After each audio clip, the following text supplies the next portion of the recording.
Eu tenho memória de, desde muito pequeno, de algumas coisas muito sutis, mas que eu já percebia que era isso, assim, existia uma expectativa externa que eu não sabia ainda o que era, mas eu falava, puta, eu não caibo aqui. E aí era muito doido, assim, porque era muito sutil, mas eu já percebia que existia uma certa, quase uma vergonha, assim, de eu não gostar do que todos os meninos gostam, tipo carrinho. Beleza, até então parecia coisas mais ligadas com alguma fragilidade. Desde pequeno eu gostava muito de dançar também. Eu lembro quando eu vi a Daniela Mercury pela primeira vez. Eu devia ter o quê? Uns 4, 5 anos. Fiquei apaixonado, pirado. Foi a minha primeira diva pop. Alucinado. E aí, nesse quesito, a minha mãe me incentivava. Ela também adorava a Daniela Mercury, adorava. E ela sempre falava, então, os adultos, as pessoas quando ficam adultas, tem vergonha, não dançam, bobagem, vamos se divertir, super divertido, dançar. Aí um pouco depois, teve também o El Chan. E eu também fiquei alucinado no El Chan, todo mundo na escola dançava, todas as festinhas tinha. E eu adorava, e aí começava a ter essa coisa, as crianças gostavam, mas já começava a ter uma coisa, como era mais sensual, já começava a ter um pouco essa coisa dos meninos não se sentirem muito à vontade. Principalmente esses meninos mais... já desenvolvendo esse lugar machista, que nem todos os héteros são, mas, enfim, já reproduzindo esse lugar de tipo, coisa de só a mulher que dança o viadinho, nananana. Mas na época era isso, era muito, tipo, imagina, vocês não estão se divertindo, vou aqui me divertir pra vocês verem como vocês estão, vocês é que estão perdendo. Aí, com 6 anos, as minhas primas ouvirem o CD do El Chan, e eu comecei a dançar. E eu percebia que ficava todo mundo muito assim, meio assustado, meio espantado, mas eu tinha esse lugar do pai. Eu sempre me sentia meio ET lá, porque eles eram muito certinhos, assim, né? Meu pai foi o único que foi fora da curva, foi o único que casou e separou, foi o único que foi pra carreira artística. Todos eles eram muito católicos, então tinha esse lugar, assim, dos caras serem provedoras, as esposas serem as cuidadoras, tinha esse lugar muito estruturadinho em todos eles. Eu me sentia diferente num lugar bom, assim, sabe? E até então eu era uma criança muito expansiva, eu era extrovertido, tinha esse lugar, assim, tipo, estão achando estranho, mas que bom, vou me mostrar mais ainda, pra eles verem uma outra realidade, como pode ser legal. E aí elas começaram a dançar o Chan, e aí eu comecei a dançar o Chan com esse lugar, tipo, vou mostrar pra eles como eles são bobos, como não tem nada a ver. Tem um tio específico também da parte dessa família que ele também é bem machista. E aí ele pegou uma cadeira, sentou assim na frente de onde a gente tava lá no quintal e ficou olhando assim com uma cara incrédula. E aí eu falei, é? Agora que eu vou rebolar mais ainda. E fui. Foi assim, o CD inteiro, foi um CD inteiro. As minhas primas cansaram, sobrou só eu lá e ele sentado olhando. E eu lá, me acabou o CD, tava feliz da vida. Eu sei que um belo dia todo mundo foi pra casa da minha avó. Eu tava num quarto, brincando com os meus primos. E estavam todos os tios e os meus avós na cozinha que era do lado desse quarto. Conversando, tomando um café, conversando antes de ir embora. E aí eles começaram a falar de mim. Só que dava pra ouvir tudo do quarto, assim, a gente tava ouvindo, a gente tava meio quieto, assim, sei lá, mexendo nos bonequinhos, nos hominhos, sei lá. E aí esse tio começou a falar muito, assim, tipo, né, o Zé Du, que é meu pai, precisa tomar cuidado, né, com o Raoni, ele brinca muito com as primas, mais do que com os primos. E isso era verdade, mas também tinha uma questão que os meus primos, eles eram mais velhos. Tem isso, ele gosta muito da mãe dele, fala muito da mãe dele, é muito apegado à mãe. Ele fica dançando essas coisas, né, não sei o quê. E todo mundo meio tipo, é verdade, tem que tomar cuidado e tal. E falando todo mundo assim, num lugar de pesar. E eu fui ficando muito mal, sabe? Porque tava todo mundo ouvindo, meus primos ouvindo. E eu assim, tentando segurar o choro, com muita vontade de chorar. Porque eu sabia do que eles estavam falando, mas não sabia ao mesmo tempo, assim, sabe? Eu entendia que era isso, eles me viam com alguma diferença. Eu entendia que podia ser nesse lugar de sexualidade. Porque já tinha essas brincadeirinhas, ai, coisa de viado, coisa de mulherzinha, papapá, mas não sabia o que era ser viado, então não sabia o que eu era, mas pensava, se eles são adultos, eles devem saber, né? Então talvez eu tenha alguma coisa errada comigo, e pelo visto deve ser muito grave, porque tá todo mundo numa sala, falando, precisa tomar cuidado, não sei o quê. Parecia que eu tinha cometido um crime, assim. E aí eu fui ficando muito mal, com vontade de chorar, mas com vergonha também, com muita vergonha. E não queria chorar ali na frente dos meus primos. Mas eu lembro que ali algo mudou assim em mim. Eu comecei a me fechar muito.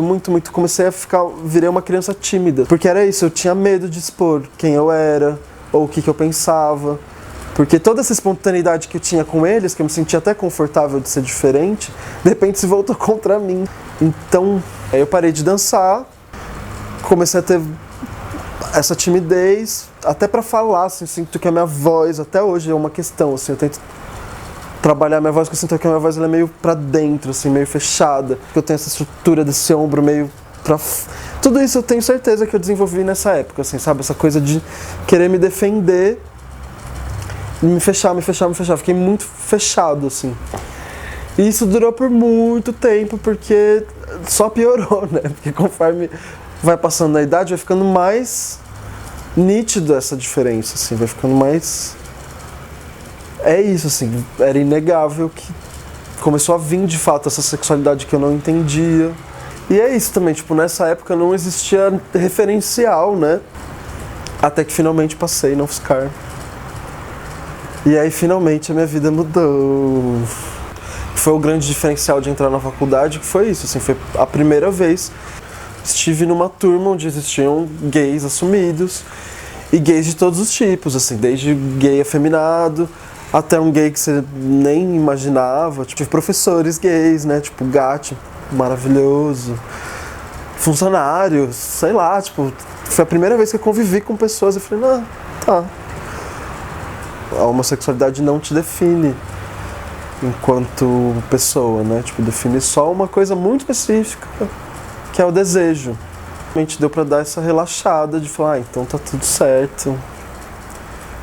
Agora então deixa eu ver qual é que é a minha, deixa eu ver aqui que eu... Aí eu falei, quer saber, moro em São Paulo, uma cidade grande, tem curso de tudo quanto é coisa. Vou ver que curso tem, vou fazer uns cursos de férias, de umas coisas diferentes. Aí comecei a pesquisar coisas mais no audiovisual, né? Me inscrevi em alguns cursos. Aí eu vi um curso de Bollywood Dance.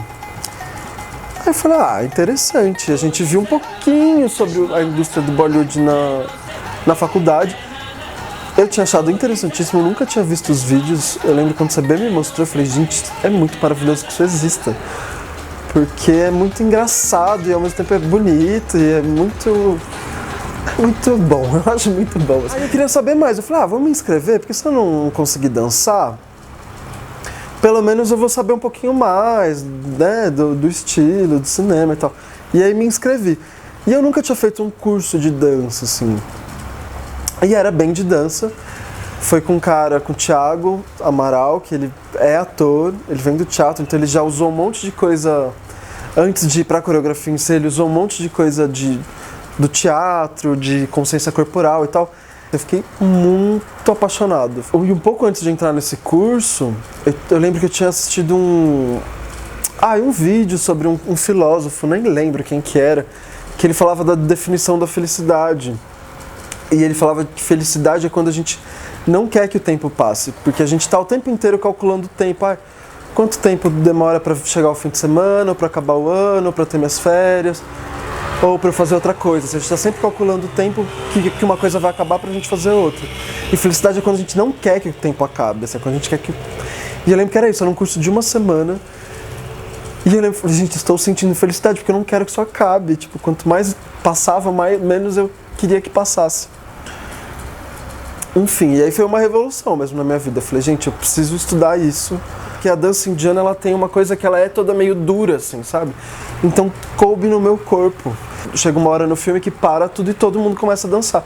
Então ela é muito inclusiva, ela é pra todo mundo, assim, ela não é difícil, assim, todo mundo consegue dançar. Então foi um lugar que eu redescobri, assim, um conforto pra dançar com um corpo que eu tenho, que hoje é um pouco duro. Eu acho que vem muito dessas cargas todas desses endurecimentos todos que eu me coloquei. Mas coube, assim, sabe? E aí eu não parei mais. E aí começaram a rolar uns trabalhos com dança, assim. Com o Thiago a gente fez programa na Globo, a gente fez virada cultural, fez Sesc. Aí depois, no Bollywood Brasil, com a Yara Nanda, a gente fez recentemente o Rock in Rio, fez Sesc, fez virada cultural, fez muita coisa com o Centro Cultural da Índia, teve bloco de carnaval. Então começaram a surgir um monte de coisa e as coisas foram acontecendo, assim, pra mim. E aí foi muito legal, assim, foi muito legal. Depois eu lembrei também de uma coisa que, quando eu era bem pequeno, eu fazia... Minha médica era homeopata, né? E a homeopatia tem uma coisa de fazer umas perguntas e tal. E eu lembro que eu tava meio com medo, assim. E aí uma das primeiras perguntas que ela fez era: o que você quer ser quando você crescer?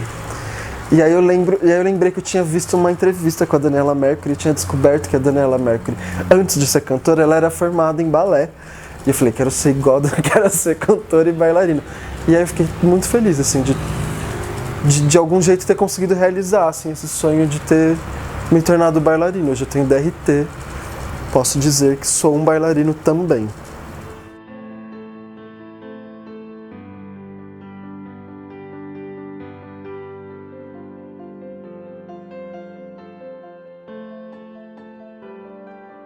Então, sou Raoni,